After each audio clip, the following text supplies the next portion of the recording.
पाकिस्तान के जो भी मसले मसाइल हैं वो अंदरूनी ज़्यादा हैं। मतलब मुझे तो कभी-कभी ऐसा लगता है कि आपकी एक फ़िल्म प्रोड्यूस हो चुकी है, डायरेक्ट हो चुकी है, उसके जो कैरेक्टर हैं वो भी जो है वो फ़िक्स हो चुके हैं कि बस उसमें हीरो-हीरोइन जो है ना वो तब्दील होते रहते हैं। हम तो नहीं कह रहे, ऑफ़ कोर्स यहाँ पे कुछ लोग होंगे जो पॉपकॉर्न लेके बैठे होंगे, जिनको मज़ा आ रहा होगा कि यार ये क्या हो गया? ये तो कभी इंडिया नहीं कर पाया जो इमरान खान ने करके दिखा दिया है। इमरान खान ने वो चीज़ कर दी है। इमरान खान साहब जो है वो बड़ी किस्म के पॉलिटिक्स करते हैं, इमैच्योर पॉलिटिक्स करते हैं, तो उन्होंने एक तूफ़ान ऐसे बदतमीज़ी सा मचा दिया है जिसमें लोग नेम कॉलिंग और नेमिंग एंड शेमिंग के उतर आए हैं। इमरान खान साहब की पार्टी ने जो खुद कहा है, आई डोंट थिंक वो कभी ये चीज़ साबित कर पाएँगे। वो तो ये भी कह रहे हैं कि हमें पता भी था कि ऐसा कुछ हो सकता है और वो गुजरात में ही होगा, वो पीएमएलएन का गढ़ है। तो भई आपको जब सब कुछ ही पता था, तो फिर आप अपने कंटेनर के आगे एक बुलेट प्रूफ ग्लास भी लगा लेते। थोड़ा-सा कौम पे तरस खा लेते, 4-4 करोड़ लगा के आप एक-एक जलसा कर रहे हैं। जितने भी प्राइम मिनिस्टर्स आते हैं, ऑफ कोर्स उसमें मिलिट्री का हाथ होता है, अगर ये नहीं होता, तो इमरान खान साहब इतना क्यों रो-बिलख रहे होते कि भाई जो मिलिट्री चीफ लगाना है, आर्मी चीफ लगाना है, वो मेरी मर्ज़ी का लगाना है या उनका क्या एजेंडा है? जितना मुझे समझ में आता है, मुझे लगता है उनका कोई एजेंडा ही नहीं है। He just wants to live off taxpayers money forever. He is a vanity leader. वो चाहते हैं मेरे मुँह पे पूरा दिन लाइटें पड़ी रहें, कैमरे लगे रहें, लोग मेरी वाह-वाह करते रहें, बोलें कितने स्मार्ट हैं खान साहब, कितनी अच्छी ये वर्ज़िश करते हैं, कंटेनर पे भी वो वर्ज़िश कर रहे थे। तो मुझे लगता है उनको कोई एजेंडा ही नहीं है, वो बस पावर में रहना चाहते हैं। आप कैसे देखती हैं how is what is your perspective on Pakistan, how things are developing back from 2002 onward? हर 5 साल बाद पाकिस्तान में इलेक्शंस होते हैं, पार्लियामेंट अपने 5 साल पूरे करती है और ये पार्लियामेंट भी पूरे कर रही है, लेकिन पॉलिटिकल टेंशन्स रहती हैं सियासी धड़ों के दरमियान, सियासतदानों के दरमियान। और तो आप इसको कैसे देखते हैं? What is your take on what's going on and particularly ये जो इमरान खान साहब को कल गोली लगी? मैं आपका ट्विटर हैंडल देखता रहता हूँ, सो how do you see things here? अब आई थिंक इमरान खान साहब भी अपनी टर्म तो पूरी नहीं कर पाए हैं, उससे पहले ही उनको वो नो कॉन्फिडेंस मोशन ला के ही वाज़ आउस्टेड। मेरे ख्याल से बड़ा ही एक अनफॉर्चुनेट सा सिचुएशन है और पता चला कि इमरान खान साहब के ऊपर जब गोली चलाई गई है तो उसमें एक कोई उनका एडमायरर भी था जो कुवैत से पाकिस्तान आए हुए थे शायद 4 महीने के लिए और उनके बच्चे भी उनके साथ थे और वो वहीं पे उनकी वो वफ़ात पा गए। तो बड़ी अनफॉर्चुनेट सी सिचुएशन है। आई थिंक पॉलिटिकल जो आपका जो भी डिसएग्रीमेंट हो उसको उसी के दायरे में रख के देखना चाहिए। अ, उसको ज़ाती दुश्मनी बनाना मतलब आई थिंक कोई मैच्योर पॉलिटिशियन तो ऐसा नहीं करेगा एंड इंडियन पर्सपेक्टिव से हमारी गवर्नमेंट का तो ये पर्सपेक्टिव है जो उनका हमेशा होता है कि हम क्लोज़ली वॉच कर रहे हैं और हम इससे ज़्यादा कुछ नहीं कर सकते, किसी दूसरी कंट्री का अफ़ेयर है, all we can do is watch it closely. But I think it's quite unfortunate and I hope कि जिनकी डेथ हुई है उनके ऊपर भी लोग ध्यान दें थोड़ा-सा क्योंकि उनके बारे में तो कोई बात ही नहीं कर रहा। अपैरेंटली उनके 3 छोटे-छोटे बच्चे हैं और अभी तक कोई एफआईआर भी नहीं हुई है। आइडियली तो अभी तक एफआईआर हो जानी चाहिए थी उनके हवाले से भी। वो समझते हैं कि जी पाकिस्तान जो है वो डिस्टेबलाइज़ हो चुका है, पाकिस्तान की बुनियादें हिल चुकी हैं, पाकिस्तान की जो है वो मामलात जो हैं वो ठीक नहीं हैं। आप क्या देखती हैं? आपको लगता है कि पाकिस्तान की बुनियादें हिल चुकी हैं या पाकिस्तान के जो क्योंकि पाकिस्तान में एक फंक्शनिंग डेमोक्रेसी चलो है, जैसी भी है डेमोक्रेसी है, पार्लियामेंट है, प्राइम मिनिस्टर है, सारे अदारे मेंटेन्ड हैं, एक सब कुछ डेकोरम है। लेकिन इंडिया के अंदर एक लार्जर तासुर दिया जाता है जी कि Pakistan is imploding from with in. Do you subscribe this theory कि ये जो एक पर्सपेक्टिव है, मैं पहले ही कह दूं I know you don't speak for them, but I am just trying to get a perspective from you on this कि ये जो कहा जाता है जी कि पाकिस्तान अंदर से इम्प्लोड कर रहा है पूरी दुनिया में। आपने देखा कि अमेरिका जैसे मुल्क में भी जो ट्रम्प के लोगों ने किया और बाइडेन ने उनको क्या कहा, तो आप क्या देखती हैं ये जो जो कुछ हो रहा है, this is a part of the democracy, this is a part of the political process for a developing nation, और डू यू थिंक के देर इज लाइक पाकिस्तान का जो सिस्टम है वो हिल चुका है and you have this view कि नहीं they are imploding from within? Um, मैं थोड़ा-सा ये पूरे नैरेटिव से हट के बात करना चाहूँगी। जो मेरी अंडरस्टैंडिंग है वो ये है, पहले तो जो अमेरिका में हो रहा है उसको हम कंपेयर नहीं कर सकते पाकिस्तान के साथ। टू सम एक्सटेंट मैं ये चीज़ मानती हूँ कि पाकिस्तान के जो भी मसले-मसाइल हैं वो अंदरूनी ज़्यादा हैं, कॉन्ट्ररी टू जो वहाँ की अवाम को बताया जाता रहा है ओवर द ईयर्स। एक बड़ी अननेचुरल सी चीज़ जो पाकिस्तान में देखने को मिलती है, जो आपको कहीं और नहीं मिलेगी, वो ये है कि मतलब मुझे तो कभी-कभी ऐसा लगता है कि आपकी एक फ़िल्म प्रोड्यूस हो चुकी है, डायरेक्ट हो चुकी है, उसके जो कैरेक्टर हैं, वो भी जो है वो फ़िक्स हो चुके हैं कि बस उसमें हीरो-हीरोइन जो है ना, वो तब्दील होते रहते हैं। और जो प्रोड्यूसर होता है वो मतलब वो नया प्रोड्यूसर आ जाता है जो नए सिरे से पैसा लगाता है। दिस इज़ न nothing new, it's just that कि आज सबके पास सोशल मीडिया है। मीडिया पे भी आप उस तरह का उनको गैग नहीं कर सकते जो बैक इन द डे कर सकते थे। तो दुनिया भर में लोग इस चीज़ को देख पा रहे हैं। बाकी मेरे हिसाब से कोई नई चीज़ पाकिस्तान में नहीं हो रही है। हम हमेशा देखते हैं कि कुछ सालों के बाद पाकिस्तान में सिविल लीडरशिप जो होती है और जो मिलिट्री होती है, वो आमने-सामने खड़े हो जाते हैं। और ये भी कहना गलत होगा कि Imran Khan probably was the only prime minister जिनको कोई पाकिस्तान की फ़ौज ने मदद की थी अ, इक़्तिदार में आने के लिए। पाकिस्तान में जितने भी प्राइम मिनिस्टर्स आते हैं, ऑफ़ कोर्स उसमें मिलिट्री का हाथ होता है। अगर ये नहीं होता, तो इमरान खान साहब इतना क्यों रो-बिलख रहे होते कि भाई जो मिलिट्री चीफ़ लगाना है, आर्मी चीफ़ लगाना है, वो मेरी मर्ज़ी का लगाना है, या फिर मतलब अगर देखिए कोई इंटरफेरेंस ही नहीं है, तो फिर उनको क्या फ़र्क पड़ता? वो कहते हैं मैं बहुत बड़ा डेमोक्रेट हूँ, मैं सिविल सुप्रीमेसी के लिए लड़ाई कर रहा हूँ। ऐसा कौन-सा डेमोक्रेट होता है जिसको ऑपोज़िशन अपनी मर्ज़ी की चाहिए? जिसको अदलिया अपनी मर्ज़ी का चाहिए, जिसको फ़ौज का जो सरबराह है वो अपनी मर्ज़ी का चाहिए, जिसको मीडिया अपनी मर्ज़ी का चाहिए। ये तो बिल्कुल बरअक्स है एक डेमोक्रेटिक बंदे की जो सोच होती है उससे। Of course I do agree कि पाकिस्तान के जो अंदरूनी मामलात हैं, अब वो थोड़े-से आउट ऑफ़ कंट्रोल आते आपको नज़र आ रहे हैं, क्योंकि हमने पहले ये चीज़ कभी नहीं देखी है कि मिलिट्री लीडरशिप को लोग नाम लेके नेम एंड शेम करें। Of course it's a very powerful institution in Pakistan. Everybody knows, आप मेरे से डिसएग्री कर सकते हैं, पर ये सबको पता है कि they are the ones who call the shots. इसीलिए अगर कोई अमेरिका से भी कोई सेक्रेटरी आता है, तो वो रावलपिंडी जाता है, वो इस्लामाबाद नहीं जाता। अ, तो ऑफ कोर्स थोड़ा-सा एक तो है, ये जो सिचुएशन है इट्स अनप्रेसिडेंटेड। इमरान खान के ऊपर भी जो अटैक हुआ है, इट इज़ अनप्रेसिडेंटेड। किसी ने ये सोचा भी नहीं होगा कि इमरान खान के ऊपर पर्सनली कोई अटैक कर देगा। But I think Imran Khan ने इस चीज़ को भी इग्नोर किया कि उनके बहुत सारे ऐसे बिकॉज़ मैं काफ़ी लोगों को फ़ॉलो करती हूँ पाकिस्तान में, जो डेली बेसिस पे रिपोर्टिंग करते हैं। एंड इवन जो आपके यहाँ पे एक्सट्रीमिस्ट ग्रुप्स हैं, हाँ, उनको भी हम क्लोज़ली फ़ॉलो करते ही हैं। कभी-कभी मेरी स्पेसेस में भी आ जाते हैं, मैं तो हर किसी की बात सुन ही लेती हूँ। कुछ दिन पहले कुछ तालिबान के मेंबर्स थे, वो भी आके अपनी कह रहे थे, तो मैंने तो कहा आप भी कहें। लोग बैठे हैं आपको जज करने के लिए। किसी को आपकी बात समझ आएगी तो पता चल जाएगा, आपको नहीं आएगी तो भी पता चल जाएगा। आई थिंक इमरान खान को बहुत सारे ऐसे आपके यहाँ पे मज़हबी जमातें भी हैं, जो पसंद नहीं करती।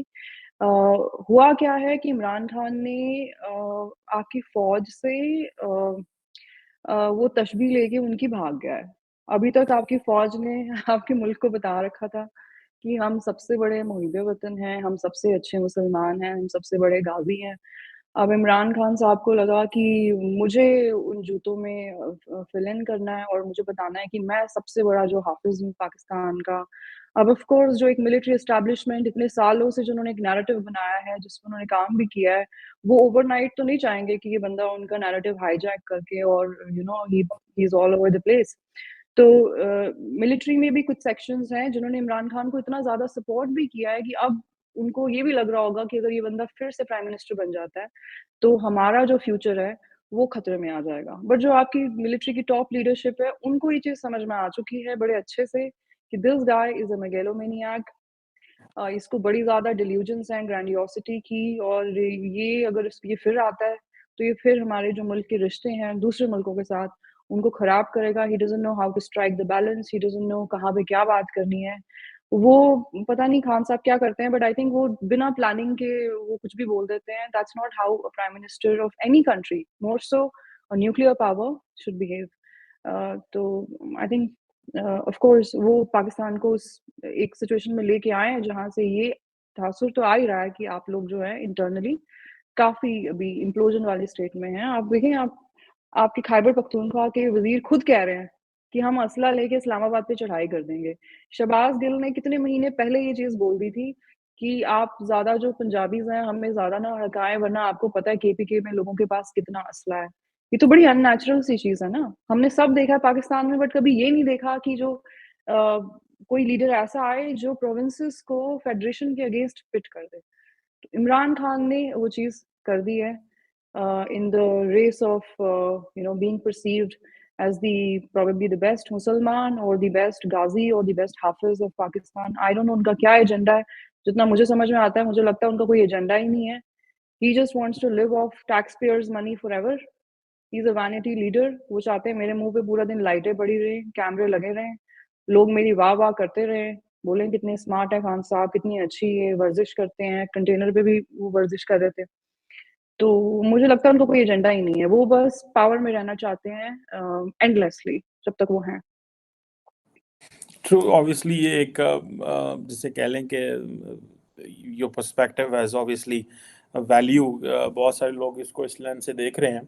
अच्छा, एक बात है, पूरी दुनिया से लोगों ने क्रिटिसाइज किया या सिंपैथी शो की या लाइक मैसेजेस भेजे, लेकिन प्राइम मिनिस्टर मोदी ने मैसेज नहीं भेजा। What do you think? I know you don't speak for the foreign office and for the Indian state government, so what do you think, why a neighboring country, prime minister Modi तो जो हैं वो I think once एक दफ़ा cricket match हो रहा था तो इमरान खान साहब गए थे, तो आई थिंक इमरान खान ने रिक्वेस्ट किया that he wanted to meet Modi sahab.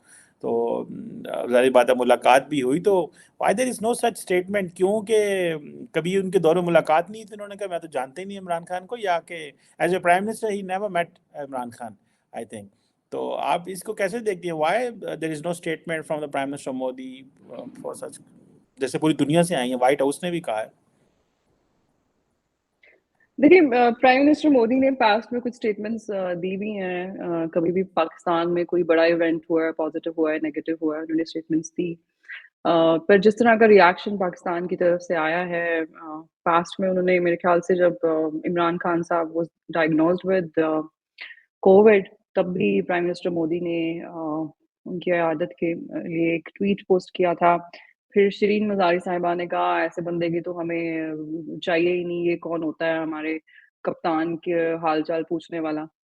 तो आई थिंक इंडिया को जो फॉरेन ऑफिस है या फिर प्राइम मिनिस्टर ऑफिस है, उसको दुनिया भर में काफ़ी सीरियसली लिया जाता है। और वो सर्टेनली एक ऐसे बंदे के साथ अब इस लेवल पे आके आई डोंट थिंक वो एसोसिएट करना चाह रहे होंगे जो पर्सनल अटैक्स में इंडल्ज करे। इमरान खान साहब ने मोदी साहब को बड़ा ज़्यादा पर्सनली भी अटैक किया है। एक रीज़न ये हो सकता है कि वो अब एसोसिएट ही ना करना चाह रहे हो इमरान खान के साथ कि भाई हमें जब भी हमने कुछ पॉजिटिव भी बोला है तो एक पर्सनल अटैक उस तरफ से आया है मोदी साहब के ऊपर। दूसरा ये भी हो सकता है कि इंडिया थोड़ा-सा टाइम भी लेता है रिएक्ट करने में। हम जो बागची साहब है, जो स्पोक्स पर्सन है एमईए के, उन्होंने ऑलरेडी कहा है कि हम बहुत क्लोज़ली वॉच कर रहे हैं कि पाकिस्तान में क्या हो रहा है। तो हो सकता है कि वो ज़्यादा थोड़ा डिटेल्स आने का अभी वेट कर रहे हो, बिकॉज़ पाकिस्तान में चीज़ें इतनी मर्की हो जाती हैं कि आपको पता ही नहीं होता कई बार कि एग्ज़ैक्टली क्या हुआ है। जैसे जब इमरान खान साहब जब ये वाक़या हुआ तो इनिशियली पूरे वर्ल्ड मीडिया में ये रिपोर्ट हुआ कि 4 लोग जो हैं वो ज़ख्मी हुए हैं। और कुछ AK-47 से पहले कहा गया कि फायर हुआ है, फिर बाद में पता चला कि 9mm की पिस्टल से फायर हुआ है, फिर बाद में पता चला कि एक असॉल्ट राइफल यूज़ हुई है, उससे बर्स्ट शॉट्स हुए हैं। फिर पहले कहा गया कि इमरान खान साहब की टांग में गोली लगी है। पीटीआई के जो उनके वर्कर्स थे और इमरान खान साहब के खुद के भी रिलेटिव्स जो उनके साथ मौजूद थे, फिर वो उनके साथ हॉस्पिटल गए तो शौकत खानम से भी यही स्टेटमेंट आई कि उनकी टांग पे एक पे गोली लगी है और हड्डी को कोई नुकसान नहीं पहुंचा, बट उनके वो गोश्त से आर पार हुई है गोली। फिर थोड़ी देर बाद वहीं से स्टेटमेंट आती है उसी हॉस्पिटल से कि नहीं, उनको गोली नहीं लगी है, उनको स्ट्रैपनल्स की वजह से उनको चोटें आई हैं। तो I think Indian government would also be wanting कि एग्जैक्टली हुआ क्या है, इमरान खान साहब को लगी है या फिर उनको एक ऑनरेबल एग्जिट देने के लिए किसी गरीब के बच्चे को शहीद किया गया है। तो they would want to observe a lot more, और पूरा उनको वो इंतज़ार भी कर रहे होंगे कि एग्ज़ैक्टली क्या हुआ है ये जानने का, बिकॉज़ अभी तो चीज़ें इतनी मर्की हैं कि कोई भी कुछ भी कह रहा है। इमरान खान साहब की पार्टी ने जो खुद कहा है, आई डोंट थिंक वो कभी ये चीज़ साबित कर पाएँगे। वो कैसे साबित करेंगे कि शहबाज़ शरीफ ने या राना सनाउल्लाह ने या फिर किसी जनरल ने उनको मरवाया है? उससे अच्छा था वो किसी के नाम ना ही लेते अभी, and he should have left this open for public interpretation and more details to come out. But उन्होंने तो he is already jumped the gun, वो जो यूजुअली वो करते हैं। फिर वो ये भी कह रहे हैं कि हमें पता भी था कि ऐसा कुछ हो सकता है और वो गुजरात में ही होगा, वो पीएमएलएन का गढ़ है। तो भई आपको जब सब कुछ ही पता था, तो फिर आप अपने कंटेनर के आगे एक बुलेट प्रूफ ग्लास भी लगा लेते। थोड़ा-सा कौम पे तरस खा लेते, 4-4 करोड़ लगा के आप एक-एक जलसा कर रहे हैं। थोड़ा-सा एहतियात बरतें, क्योंकि आप मतलब लार्जर देन लाइफ कैरेक्टर भी हों, तो आपको तो मरने के लिए तो एक ही गोली की ज़रूरत है ना। और खान साहब को तो मुझे लगता है उनको और मुझे तो शायद दुनिया में सबसे ज़्यादा अपनी जान से प्यार होगा। अभी 2-3 दिन पहले मेरे से कोई स्पेस में पूछ रहा था कि इमरान खान की कोई जान का खतरा है? तो मैंने कहा नहीं यार, इमरान खान साहब और मुझे कोई खतरा नहीं है। हम दोनों धरती के बोझ हैं, हमें कोई नहीं लेके जाएगा। बट कल उनके साथ ये हादसा हो गया एंड चलिए, आई थिंक वो तो सेफ ही हैं, बट हाँ, नहीं सेफ उनके ही रहे, चक्कर सब में और सेफ। लोग जो हैं। आप भी सेफ हाँ, रहें, वो भी सेफ रहें। India needs you. आपके बड़े फॉलोअर्स हैं, लोग आपको आपके थॉट्स को, आपके आइडियाज़ को बड़ा पसंद करते हैं, and they like you for whatever perspective and whatever positivity you generate. एक और सवाल एक मैंने पूछना था। Obviously that is a perspective from India. आप क्या समझती हैं, there is again a sizable section of India जो ये समझता है, वहाँ पे बात होती है कि एक मजबूत पाकिस्तान या एक कमज़ोर पाकिस्तान। फॉर इंस्टेंस मैं आज एक टीवी पे एक जनरल साहब को सुन रहा था, तो वो कह रहे थे कि देखें वो एक न्यूक्लियर पाकिस्तान है, हमें बड़ा केयरफुली देखना है, वहाँ पे इस्लामिक मिलिटेंट्स ना आ जाए, कोई न्यूक्लियर कोई वो ना ले ले। आप क्या समझते हैं, ये एक कोई प्रोपेगेंडा हो सकता है कि पाकिस्तान के बारे में इस तरह के तासुरात देना? क्योंकि इससे पहले अगर आप देखें तो वेस्टर्न वर्ल्ड जो है वो भी माजी में कहती रही जी न्यूक्लियर वेपन्स हैं, मौलवी आ जाएंगे, तालिबान आ जाएंगे। लेकिन इन ऑल दीज इयर्स पूरी दुनिया ने तारीफ की कि पाकिस्तान का कमांड एंड कंट्रोल सिस्टम बहुत अच्छा है, मामलात इस तरह के हैं, वो भी कोई इस तरह की चीज़ हुई नहीं है। So how do you see why such kind of things do come in front of the people? एक तो ये मैं वैसे जनरल समझना चाहता हूँ कि क्या इंडिया में ऐसे सोचा जाता है, लार्जर जनरल पब्लिक ऐसे सोचती है कि वहाँ पे ऐसे हो सकता है, while there is no track record, भी कुछ हुआ नहीं है, मजबूत फौज है। और दूसरा ये, how does the people look at के मजबूत पाकिस्तान या कमजोर Pakistan? What is your assessment on this? Of course मेरे ख्याल से ये तासुर इंडिया में है कि पाकिस्तान में गुड बैड रियल अनरियल, वो ऑब्जेक्टिव या इरेशनल अलग बात है, बट इंडिया में लोग ये मानते हैं कि पाकिस्तान का जो जो उनके न्यूक्लियर असासे हैं वो सेफ नहीं है। बट मैं कमर आपसे एक चीज कहूँ, इसका सबसे ज्यादा क्रेडिट आपके खुद के लोगों को जाता है दुनिया भर को ये तासुर देने के लिए। I am not commenting on whether your nuclear assets are safe और दे आर नॉट सेफ। मैं बस आपको ये बताना चाहूँगी कि आपके खुद के जो लीडरान हैं, जब भी उनको थोड़ी बहुत एड के लिए ना, वो इस तरह की स्टेटमेंट्स खुद ही देते रहते हैं कि हम एक न्यूक्लियर पावर हैं, अगर आप हमें एड नहीं देंगे तो आपके लिए मसला होगा। आई थिंक वो खुद दुनिया को ना ये इंप्रेशन देने की कोशिश करते हैं कि हम हमारा एक न्यूक्लियर पावर होना दुनिया के लिए खतरा बन सकता है। फिर ऊपर से आपके शेख रशीद जैसे आपके इंटीरियर मिनिस्टर रहे हैं, जो ऐसे स्टेटमेंट्स तक दे चुके हैं, वो टैक्टिकल न्यूक्स की बेसिकली बात कर रहे थे, जिनकी शॉर्ट रेंज होती है। वो कहते हैं कि हम ऐसे-ऐसे हमारे पास न्यूक्स हैं कि अगर इंडिया ने कोई भी खुराफात की तो हम चलाएँगे, जो मुसलमानों को तो हर्ट नहीं करेंगे, वो जाके सीधे काफ़िरों को अटैक करेंगे। ये तहासुर देने के लिए पूरा-पूरा क्रेडिट मैं आपके खुद के जो लीडर्स हैं, उनको दूँगी, आपके खुद के मीडिया के कुछ लोग हैं, उनको दूँगी, जो हॉक्स हैं, वो ऑफ कोर्स हमारे यहाँ भी होंगे। बट पाकिस्तान में न्यूक्लियर वेपन्स की बहुत ज़्यादा बात होती है। आप इंडिया में अगर देखेंगे ना, तो हर तरह की बात होती है, बट न्यूक्लियर वेपन्स पे कोई बात नहीं करता।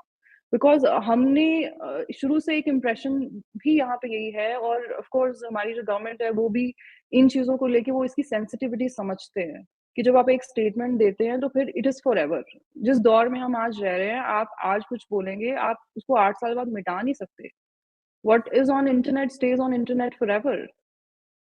तो ये एक क्रेडिट आप हमारी लीडरशिप को भी दे सकते हैं कि they have always been nuanced, they have always had that foresight कि ठीक है, हमारा हमने जो न्यूक्लियर एसेट्स बनाए हैं, वो अपने दिफा के लिए बनाए हैं। It is not to attack somebody. बहुत लोग पाकिस्तान में मानते हैं, इंडिया ने पाकिस्तान को कभी तस्लीम ही नहीं किया, ये भी बिल्कुल झूठ है। अगर हमने तस्लीम नहीं किया होता, तो हमने मोस्ट फेवर्ड नेशन का स्टेटस क्यों दे रखा होता? नेशन का मतलब लोगों को समझ में आता है ना कि क्या होता है। आपने जब किसी मुल्क को नेशन माना है, उसको तस्लीम किया, तभी तो आपने उसको मोस्ट फेवर्ड स्टेटस दिया है ना। तो मैं तो कंप्लीटली यही कहूँगी कि ये आपके खुद की लीडर्स की गलती है। इनफैक्ट जब जो बाइडेन की ये स्टेटमेंट आई थी, उसके बाद पाकिस्तान में बहुत इसके ऊपर हल्ला हुआ। मोस्टली उसके जो रीज़न्स थे वो पॉलिटिकल थे, वो डोमेस्टिक ऑडियंस को उनको कैटर करने के लिए उसको उसके बड़े डिस्प्रोपोर्शनेट रिएक्शंस भी आए, जबकि ऐसा नहीं है कि ऐसी कोई बात किसी ने पहली बार कही थी। बट जो प्रेज़ेंट गवर्नमेंट आपकी है, उनके ऊपर भी एक इमरान खान ने भी एक प्रेशर बिल्ड करके रखा है ना कि भई आप जो हैं, कोई आप इतने पैट्रियोटिक नहीं हैं जितना मैं हूँ, और जब मैं था, तो डोनाल्ड ट्रम्प ट्वीट करता था, तो मैं ट्वीट का जवाब ट्वीट से देता था।